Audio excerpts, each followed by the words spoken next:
The party sparkled with laughter, glasses clinking under golden lights. But no one noticed the twins slip toward the water. No one, except the maid. And when Fred Anderson, billionaire and father, turned to see his children in her arms, suspicion thundered where gratitude should have been.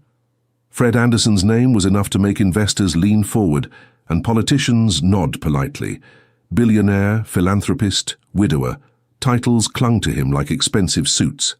But tonight, as he arrived at the Riverside Gala, all he felt was exhaustion. The twins, Bobby and David, tugged at his sleeves, asking for attention, but he offered them only a distracted smile. To the world, Fred was untouchable. To his children, he was a fortress they couldn't quite enter. "Stay close," he said, his voice clipped as he handed his jacket to an attendant. His eyes scanned the tables, the chandeliers reflecting off the water. Crowds adored him, but grief had carved walls inside his heart. Across the same riverside, Denise Jackson adjusted the stiff white apron tied around her waist.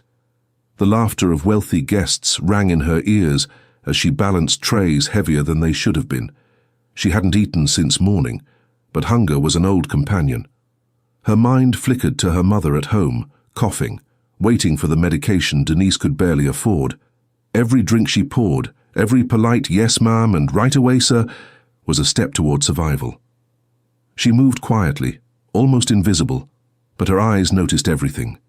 The shimmer of candles on the river, the way the twins giggled as they escaped toward the edge, unnoticed by their father's world. Fred stood among colleagues nodding at hollow jokes. He didn't notice the boys had slipped away. He didn't notice Denise watching. For a moment Denise hesitated, torn between duty and instinct. Should she speak up? Should she risk calling out the billionaire in front of his polished crowd? Instead, her eyes stayed fixed on Bobby and David. Something in her chest tightened. The music swelled, glasses clinked, and no one turned toward the water. Only Denise. Only her. If you were in Denise's shoes, surrounded by people who wouldn't even hear you, would you have stepped in or stayed quiet?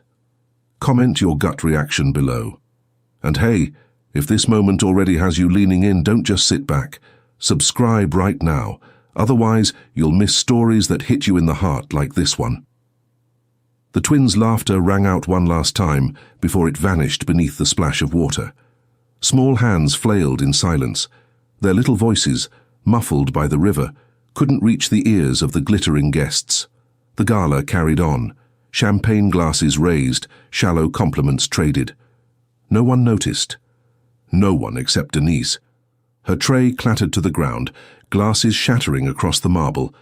A few heads turned, annoyed, but she didn't care. Her body had already moved before her mind caught up. She sprinted, apron flying, shoes slipping on the damp stone, and then she jumped. Cold water swallowed her whole. The river burned her lungs, but she reached for the boys with desperate strength. Bobby's tiny hand brushed hers, slick and trembling. She grabbed him, pulling him upward.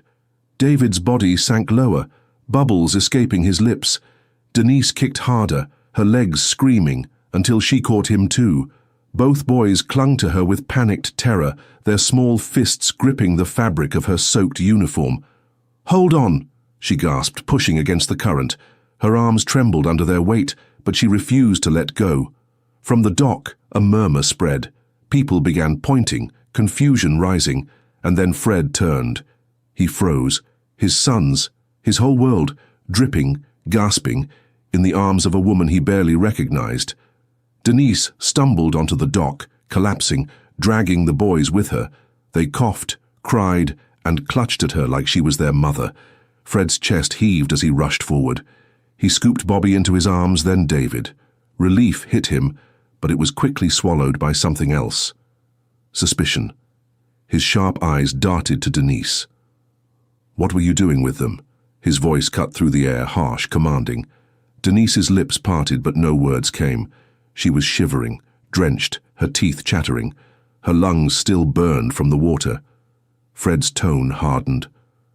"Why were my sons in your arms?" Around them guests whispered. Some gasped, others smirked at the scandal about to unfold. Denise swallowed hard. Her throat ached. She wanted to scream the truth, that no one else had noticed, that she had leapt without hesitation, that she had saved them. But all she could manage was silence. Fred's suspicion deepened. He pulled his children tighter, staring at her like she was a threat. And in that single moment, gratitude drowned under pride. If this scene already has you on edge, don't just watch quietly. Subscribe right now. It's the best way to make sure you never miss the twists that come next. The twins were safe, coughing into their father's chest, but the air between Fred and Denise tightened like a rope about to snap. Fred's jaw clenched. Someone call security. Denise blinked, water dripping from her hair, clinging to her lashes. Security. Her chest tightened.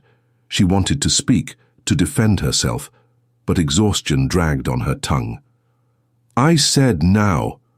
Fred barked again, and two suited men approached, hesitant. The crowd buzzed, whispers weaving stories out of fragments no one had actually seen. The maid with the billionaire's children. What was she doing? Denise stood shakily, legs trembling, her uniform heavy with water. She crossed her arms to steady herself, more from cold than defiance. I wasn't, she began, but Fred cut her off. You weren't supposed to be near them, he said, low and sharp. Do you understand that? You're here to serve drinks, not... His voice faltered, catching on an unspoken terror. Denise swallowed her anger. Not what? Save their lives. She bit her tongue, refusing to cry in front of these people. The twins stirred, small voices cutting the silence. Daddy. She helped us, Bobby whispered, still shivering. She saved us, David added, clutching Denise's sleeve with his tiny hand. Fred froze, torn for a second, but pride shoved its way back in. He gently pried David's hand away. Boys, you don't know what you're saying. You were scared. Denise's chest ached, not just from the water, but from the weight of his mistrust. I didn't ask for thanks, she said softly, her voice steadier than she felt. But don't twist what happened. Fred's eyes narrowed. Then tell me, why were they with you? Why not anyone else? Her lips trembled. Because no one else cared. Because they would have drowned while you all laughed. But the words stayed buried in her throat. Around them the whispers grew louder, heavier. Denise's wet shoes squeaked as she stepped back, her face pale, but her spine unbent. Fred pulled his boys closer. His instincts screamed to trust no one, not after what he'd lost. Denise turned her gaze away, her dignity the only thing holding her upright. Two worlds had collided in the water, but instead of gratitude, there was only distance, suspicion, and silence. By the time the crowd had dispersed, the twins refused to let go of Denise. Their small hands clung to her skirt, like she was the only anchor they trusted. Daddy. She comes with us, Bobby mumbled, his face pressed into Fred's chest. She saved us, David repeated, eyes wide and pleading. Fred hesitated. The words stabbed at him, but his pride wrestled with his fear. He cleared his throat and addressed Denise, his tone clipped. You're coming with us now. Denise stiffened. Excuse me? I want answers, Fred said flatly, and I don't intend to discuss this in front of strangers. His driver pulled the sleek black car to the curb. Denise wanted to walk away, to leave him drowning in his own arrogance, but the twins' grip wouldn't let her. They held her hands as if she were their lifeline. So she sighed, soaked clothes clinging to her skin, and slid into the car. Fred sat across from her, arms folded, eyes narrowed. The air in the car thickened with unspoken accusations. At the mansion, opulence stretched in every direction. Marble floors, sweeping staircases, glittering chandeliers. Denise had never seen such wealth up close. But she wasn't awed. She was tired, cold, and stung by his mistrust. Upstairs, Fred instructed the boys. Change and rest. They obeyed, reluctantly letting go of Denise's hands. Fred turned on her the moment the twins left. Why them? Out of all people here tonight, why were my sons with you? Denise's eyes flashed. Because no one else noticed, not even you. The words hit him harder than he expected.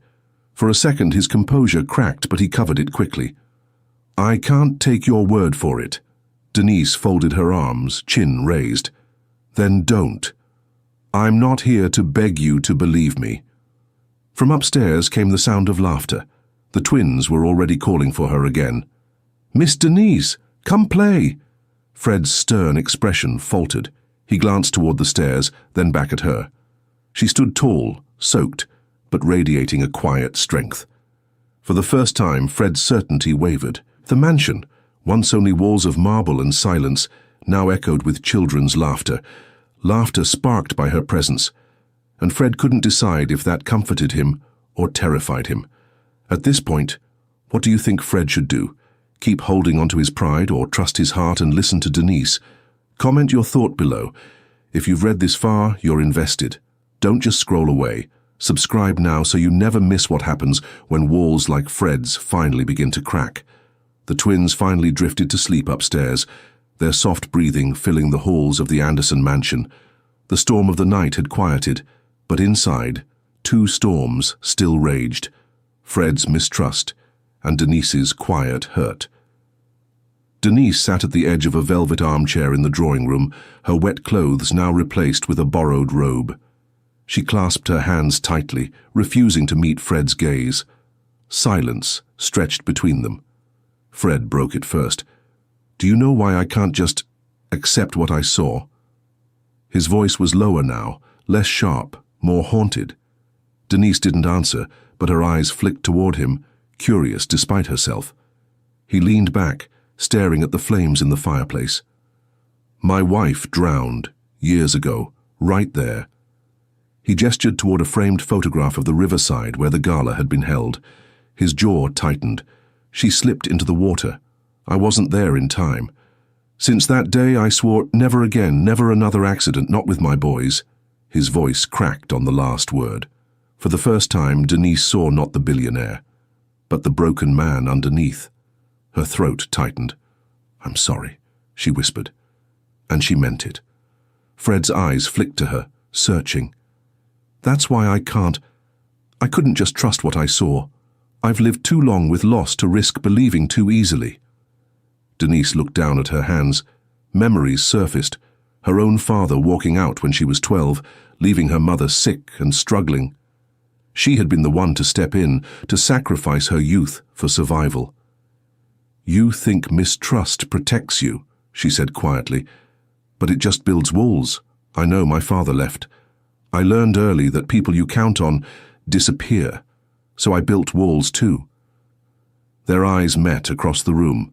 Two stories, two wounds, different, yet strangely the same.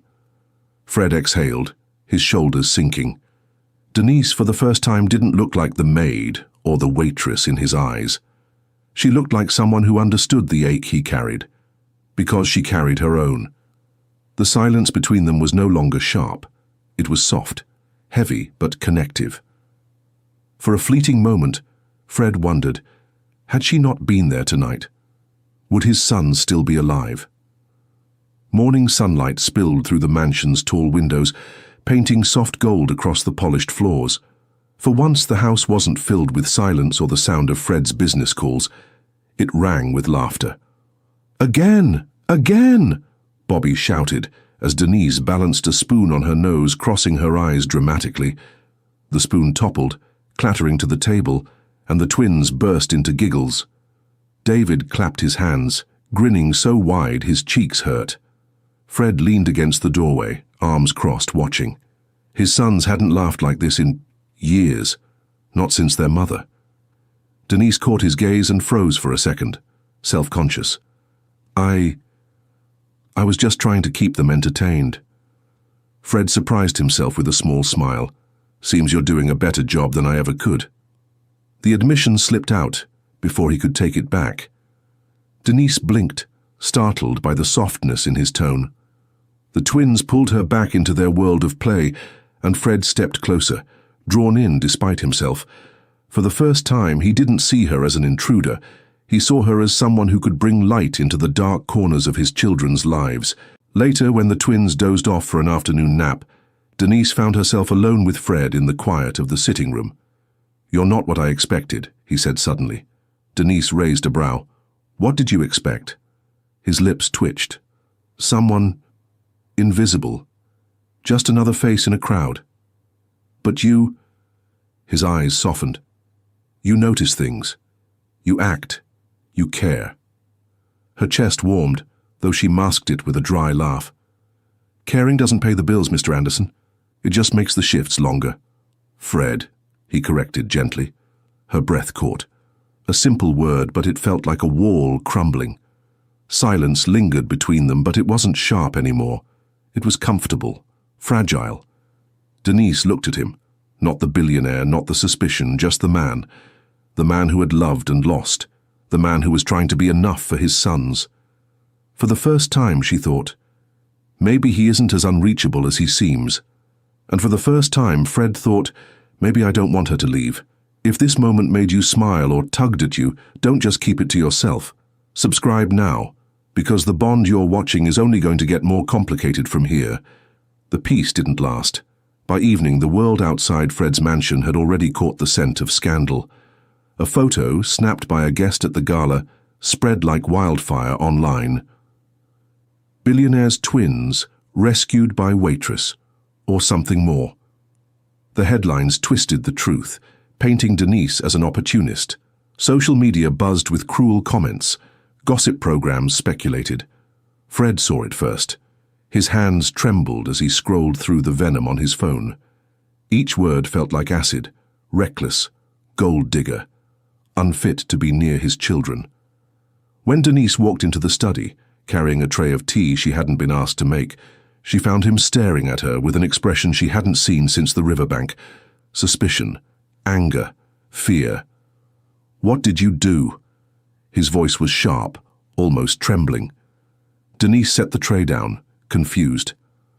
What are you talking about? The media, Fred snapped, shoving the phone toward her. How did they know? How did this get out? Her chest tightened. You think I leaked this? I don't even know anyone in your world. Don't lie to me. His voice cracked like a whip. People like you. You see a chance, you take it. The words pierced her deeper than the cold river had. People like me, she repeated, her voice shaking. You mean the people who notice your children when you don't? The people who jump into rivers while you laugh at parties? That's who I am?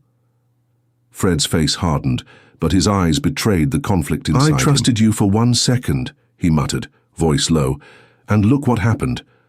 Denise's hands curled into fists. Tears threatened, but she held them back. You never trusted me, not really, and now you're proving why I shouldn't have trusted you either. The air cracked between them. Upstairs, the twins' laughter faded as they sensed the storm below. Miss Denise, Bobby called faintly, are you still here? Denise's chest broke at the sound. She turned, eyes stinging, and whispered without looking back, Tell them I said goodbye. And then she walked out, leaving Fred alone with his pride, his silence, and the echo of 2 children crying for the woman who had saved them. For the first time in years, Fred felt the mansion was more than silent. It was empty. The mansion was too quiet. Fred sat alone in his study, the firelight flickering against the glass of whiskey untouched in his hand. His sons had refused dinner, their small voices hoarse from crying. The halls that once rang with Denise's laughter and their giggles now echoed with absence.